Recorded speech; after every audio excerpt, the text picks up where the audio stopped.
Return to office policies are not working. Return to office rates are at their highest level since the onset of the pandemic. Despite this, office attendance is barely half of what it was in 2019.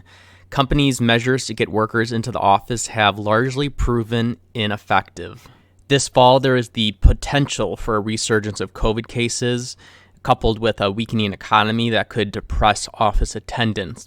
While I think the threat of a fall COVID wave may be overstated, I have mixed feelings about the general state of the U.S. economy and its trajectory.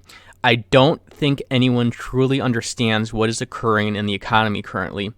There are a great number of mixed signals, and Americans are somewhat pessimistic about the economy.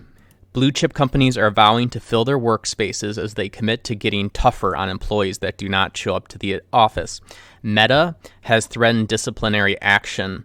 Despite these tougher policies, the return to office rate has not budged much.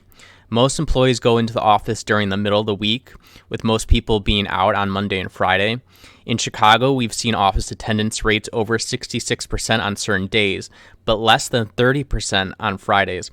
This range is about 25 to 65% in New York City, depending on the day.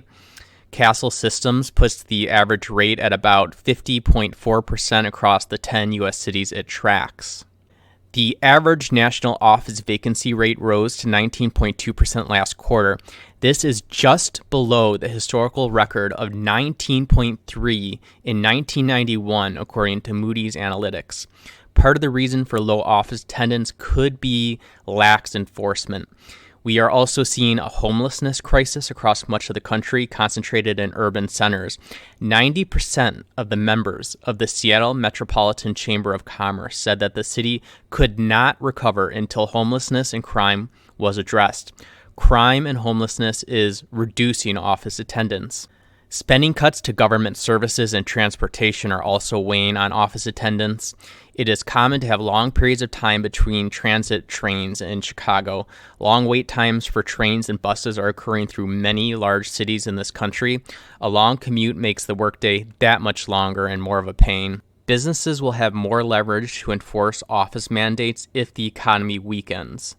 Many people, including myself, have been amazed at how resilient and seemingly bulletproof the economy has been. However, I just did a video on the increasing amount of spending and credit card debt consumers are piling on. I have concerns that the average American is overextending themselves. The flip side of a weak economy is that it reduces demand for companies to rent office space. City and business leaders are increasingly turning to the federal government for help. There are lobbying efforts occurring to incentivize businesses to rent office space in cities. However, the chances of legislation are low. On a personal note, I greatly enjoy working from home, and I know this is a view shared by a great number of people.